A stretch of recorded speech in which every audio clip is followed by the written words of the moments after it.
వేదాంత ప్రకారంగా మోక్షం అంటే ఆనందమయమైనటువంటి స్థితి, దుఃఖ స్పృహ ఏమాత్రము లేని ఆనంద స్థితి, అంతేగాని శూన్య స్థితి కాదు. అందుకే బౌద్ధుల యొక్క శూన్యానికి వేదాంతుల యొక్క మోక్షానికి ఇంత తేడా ఉంది.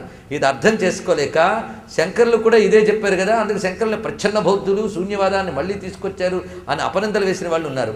అయితే 2-3 పోలికలు కనిపించినంత మాత్రాన ప్రచ్ఛన్న బౌద్ధులు అని అనడం తగునా అండి మహాత్ముల్ని పట్టుకుని? అయితే బౌద్ధులు కొంతదాకా ఎదిగారు, ఇదేదీ కాదు ఇదేదీ కాదు ఇదేదీ కాదని తేల్చారు, కానీ అది ఏదో చెప్పలేదు, అది ఏదో వేదాంతం చెప్పింది.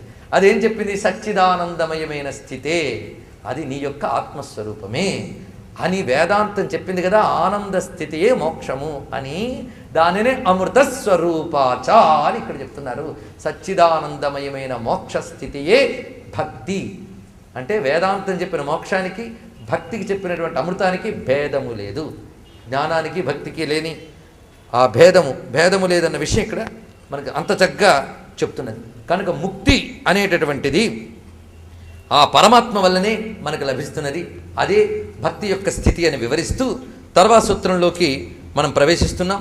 ఈ అమృతాహ అనే శబ్దం ఎన్నెన్ని చోట్ల వేదం వాడింది అనేదాన్ని మళ్ళీ తర్వాత కూడా చెప్తాం. ఎందుకంటే ఈ అమృతం వదలదు, ప్రతి సూత్రంలో మనల్ని పట్టుకుని ఉంటుంది. పైగా అంతా అమృతమే అని చెప్పాం కదా, అది తెలియాలంటే భక్తుల కథల్లోకి వెళ్ళండి. భక్తుల కథల్లోకి వాళ్ళు నాకిది కావాలి దీనివల్ల ఆనందం ఎప్పుడూ అనుకోలేదు, ఆయనతోనే ఆనందాన్ని అనుభవించారు. ప్రతి భక్తుడు కూడా ఆయనతోనే ఆనందాన్ని అనుభవించారు. ఎప్పుడైనా బాధపడ్డారు అంటే ఆయన మనస్సులోకి రాకపోతే బాధపడ్డారు, కానీ ఆయనతో మనస్సు పెట్టుకున్నంత కాలం ఆనందిస్తూనే ఉన్నారు ఆ భక్తులు. నిన్ను కీర్తించడమే ఆనందం అన్నారు. నాకేం అక్కర్లేదు స్వామి, నిన్ను కీర్తించడమే నాకు కావాలి, ఆ కీర్తనే నాకు ఆనందం అన్నాడు. నిన్ను పూజించడమే ఆనందం, అందులోనే నాకు ఆనందం ఉన్నది అని. ఎందుకంటే తద్వారా అతడు దేన్ని అనుభవిస్తున్నాడు? భక్తికి జ్ఞానానికి ఉన్న సామ్యం చూడండి. భగవానుని తన హృదయమునందే తలంచుకుని ఆనందిస్తున్నాడు. ఆ తలంపుకి బాహ్యోపచారములు సాధనయ్యే, కానీ అనుభవిస్తున్నది తన హృదయమునందున్న పరమాత్మయందే. అందుకు ఇన్ని విధములుగా ఈ రెండిటికి భక్తికి జ్ఞానానికి తాదాత్మ్యం చూపిస్తున్నారు. కనుక అమృత స్వరూప అనే మాట జ్ఞానమునకు వాడబడింది, భక్తికి వాడబడింది. ఈ రెండు అభేదాన్ని మనం ఇలా తెలుసుకుంటున్నాం. పైగా అమృతం గురించి వేదం కూడా చాలా చోట్ల ఇహ అమృత భవతి అన్నాం. తమేవం విద్వాన్ అమృత ఇహ భవతి. ఎక్కడో పొందేది కాదండి అమృతం. మనం భగవద్భక్తులమైతే ఎప్పుడో చివరికి విమానం వస్తుంది మన ఇంటి దగ్గరికి, అప్పుడు మనం వైకుంఠానికి వెళ్ళి పొందే ఆనందం ఏదైతే ఉందో అది అని. అది కాదు, భక్తి ఇక్కడే సిద్ధి. కనుక భక్తియే అమృతము అనే విషయాన్ని ఇహ అనే మాట మనకి వేదం చెప్పింది. దానిని ఇక్కడ సాత్వస్మిన్ పరమ ప్రేమ రూప అమృతస్వరూపాచ అనే విషయం చెప్పి, అమృతం అండి కృష్ణ నామం మధురం, కృష్ణ రూపం మధురం, కృష్ణుని గానం మధురం, కృష్ణ చరిత్ర మధురం. అందుకే మధురమే తన్ మంగళం మంగళానాం సకల నిగమవల్లి సత్ఫలం చిత్స్వరూపం అన్నారు. బాగా మధురంట. మధురము రసము ఉన్నదాన్ని మనం ఫలం అంటాం. పండులో అంత రసం ఉంటుందిట. మరి కృష్ణుడు కూడా అంత గొప్ప ఫలంట. ఏం ఫలం ఇది అంటే వేదమనేటటువంటి కల్పవృక్షానికి పండిన పండుటండి ఇది. ఈ పండే అంటే వేదములన్నిటి సారం అంటే పరబ్రహ్మమే వేదసారం. ఈ రసం ఉన్నదే మధురం మధురం మంగళం మంగళం. కొన్ని మధురాలు మంగళం కలిగించి అమంగళాలు కలిగిస్తాయి. ఎక్కువ మధురం తింటే ప్రమాదం. ఈ మధురం ఎంత తింటే అంత మంచిదిట. కనుక ఈ గొప్ప తీపి ఈ మధురాన్ని, అమృతం అంటే మధుర పదార్థం అని కూడా అర్థం ఉన్నది. కనుక అమృత స్వరూపాత మధురమైన పదార్థం. కనుక అమృతం అంటే శాశ్వతమైన ఉనికి కలిగినది, మోక్షస్వరూపమైనటువంటిది, ఆనంద స్వరూపమైనది. 3 అర్థములు మనం ఇక్కడ తీసుకుంటున్నాం. కనుక పరమ ప్రేమాత్మికమైన ఆ భక్తి శాశ్వతమైనది, అదే మోక్షము, అదే ఆనందమయము. అలాగే భక్తి అనేటటువంటి ఏ భావన ఉన్నదో అది ఎవడికుందో వాడు ఎలా ఉంటాడు అంటే లబ్ధ్వా పుమాన్ సిద్ధో భవతి అమృతో భవతి తృప్తో భవతి. దేనిని పొందిన తర్వాత లబ్ధ్వా లభించిన తర్వాత పొందిన తర్వాత పుమాన్ జీవుడు సిద్ధో భవతి సిద్ధుడవుతున్నాడో అది భక్తి. యత్ అనే శబ్దం ఇందాక చెప్పిన భక్తికి అమృతస్వరూప యత్ అది ఏది దేనిని పొందితే జీవుడు. పుమాన్ అంటే ఇక్కడ జీవుడు, అంతేగాని పురుషుడు అని మగవాడని అర్థం కాదు. ఇక్కడ జీవుడు. ఏం అలా చెప్పారు? జీవుడని ఒక్క మాటతో ఎందుకు చెప్పేశారండి? పుమాన్ అంటే అర్థం జీవుడు ఎవడైనా సరే అని చెప్పడం అనమాట.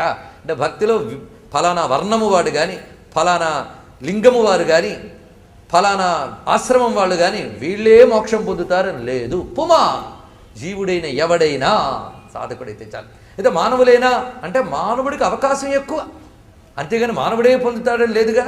అలాగైతే మరి సాలెపురుగేమైంది, పాము ఏమైంది, ఏనుగేమయ్యాయి? ఏ వేదంబు పట్టించలుత భుజగంబే శాస్త్రములు సూచి ఇవన్నీ ఏమైపోయాయి మనకి? ఆ కారణం చేత మానవుడే పొందుతాడని లేదు, కొన్ని అవి పొందొచ్చు. కనుక జీవుడైన వాడు దేనిని పొందితే సిద్ధుడవుతాడో, అమృతుడవుతాడో, తృప్తుడవుతాడో అది భక్తి. ఈ మాట చూడండి, ఇవి మనకు రుచించుంటాయి మొదటికన్నా. ఎందుకంటే బాగుంది, సిద్ధి బాగుంది, అమృతం బాగుంది, తృప్తి బాగుంది. దీనికోసమే కదా మన గొడవంతా. సిద్ధి కావాలి ప్రతివాడికి. సిద్ధి అంటే ఏమిటి? అక్కడి నుంచి రావాలి మనం. సిద్ధి అంటే కార్యసిద్ధి. ఒక పని చేస్తే అది ఫలించాలి. కనుక అలాంటి సిద్ధులు చాలా ఉన్నాయి. అని మా జష్ట సిద్ధులు ఉన్నాయి. ఆ సిద్ధుల ఇవి అంటే ఆ సిద్ధులు కావు. సిద్ధి అంటే ఏమిటి అంటే శాస్త్రం చెప్తున్నది అంతఃకరణ వాసనారహితం అవ్వడమే సిద్ధి. అది ఇక్కడ అర్థం. అంతఃకరణలో ఏ వాసన లేని స్థితి ఉంటేనే సిద్ధి అనిపించుకుంటుంది. అలాంటి సిద్ధావస్థ మనకి వేదాంతం కానీ భక్తి శాస్త్రాలు కానీ చెప్పే సిద్ధావస్థ అది. అంతేగాని మామూలుగా అణిమా సిద్ధి, మహిమా సిద్ధి, గరిమా సిద్ధి, ఒక్కొక్క మంత్రానికి ఒక సిద్ధి ఉంది. నేను ఫలానా కోరుకుని చేశానండి, సిద్ధించిపోయిందండి అని. కనుక అదే భక్త కాదు. అది కార్యసిద్ధి, కామనా సిద్ధి. అంతేగాని జీవుడికి కావలసిన సిద్ధి కాదు. అందుకే పుమాన శబ్దం వేశాడు.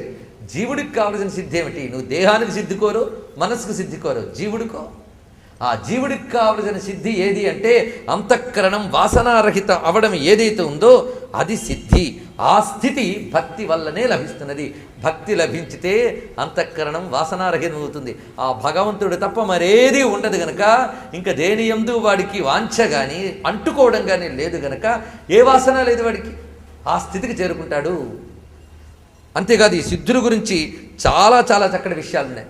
అయితే సిద్ధికి రెండో అర్థం ఏంటంటే కొన్ని కార్యాలు చేస్తే కొన్ని సిద్ధులు ఉన్నాయి. శత్రువులు లేకుండా ఉండాలంటే కొన్ని మంత్రాలు ఉన్నాయి.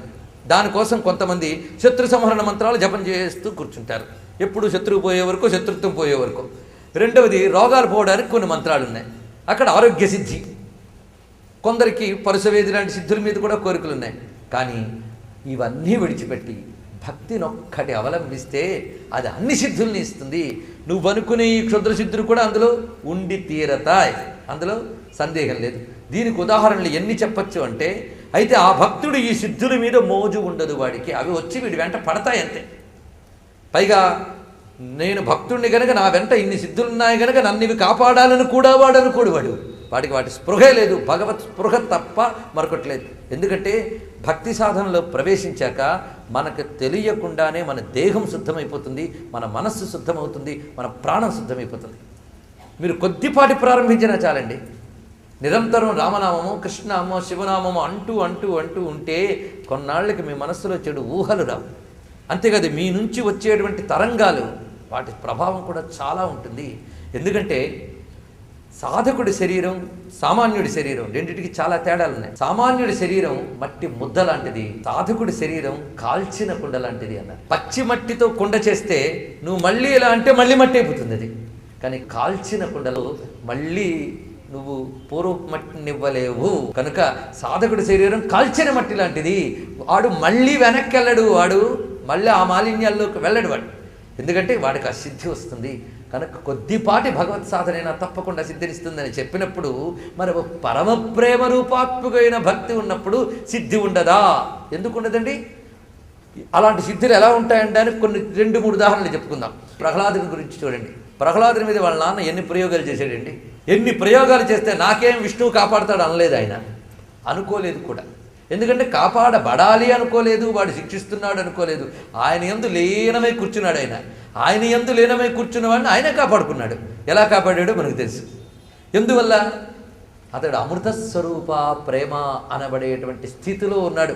అలాంటి భక్తి పొందిన వాడికి ఆ సిద్ధులు వాటంతలే వచ్చాయి. ఆయన ఎన్ని రకాల ప్రయోగాలు చేశాడంటే సముద్రంలో పడేశాడు, కొండ మించి నేల మీద పడేశాడు, రంపాలతో కొంచాడు, అగ్నిలో పడేశాడు, అభిచార క్రియలు కూడా చేశాడు, అంటే చేతబళ్ళు కూడా చేయించాడు అప్పుడున్న విధానాల ప్రకారం. అయినా ఆయన ఏమీ కాలేదు. చిట్ట చివరికి ఒక మాట అంటాడు ఆయన. ఏమనంటే, పరమాత్మ పాపం వాళ్ళు ఎన్ని అవస్థలు పడుతున్నారు, కానీ వాళ్ళకి ఏ ప్రమాదము కలగరాదు అని నమస్కారం చేసేట నారాయణుడికి. లేకపోయింటే మొత్తం అందరూ మసైపోయేవాళ్ళు.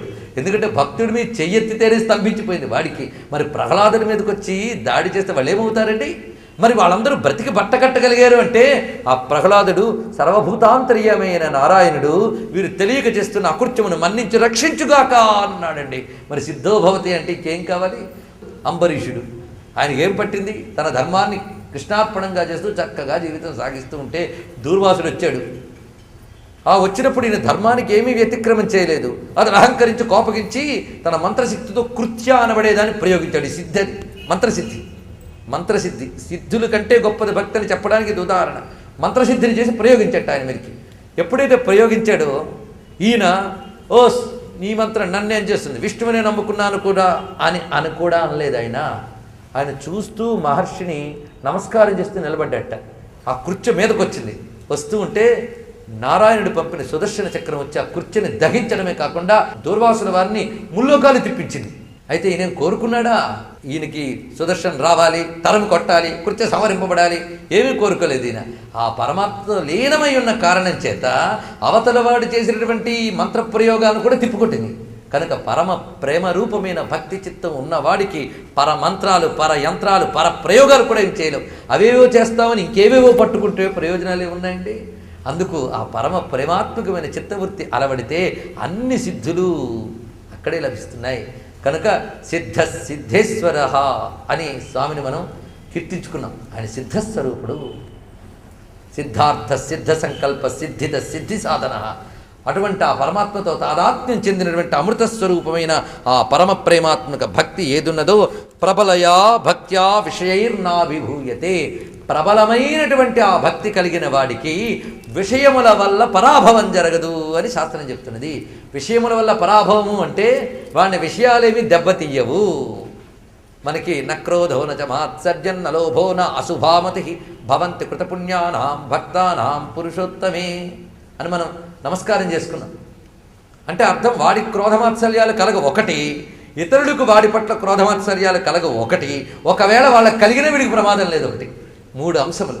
కనుక భక్తి కలిగిన వాడికి వాడి హృదయం శుద్ధమవుతుంది, వాడి పట్ల ఇతరులు శుద్ధులుగా ఉంటారు. ఒకవేళ వాళ్ళ జన్మ సంస్కారముల వల్ల శుద్ధములుగా లేకపోయినా వీడి పట్ల వాళ్ళు చేసే అకృత్యాలు ఫలించవు. కనుక భక్తికి మించిన సిద్ధి లేదు. అది అణిమాద్యష్ట సిద్ధుల కంటే, మంత్రసిద్ధుల కంటే దివ్యమైన గొప్ప సిద్ధి భక్తి సిద్ధి. మీ అభిప్రాయాలను, సూచనలను మాకు తెలియజేయాల్సిన చిరునామా భక్తి TV, care of Rachana television private limited, road number 92, Jubilee hills, Hyderabad 5,96,000. మా ఇమెయిల్ ఐడి bhaktihyd@gmail.com.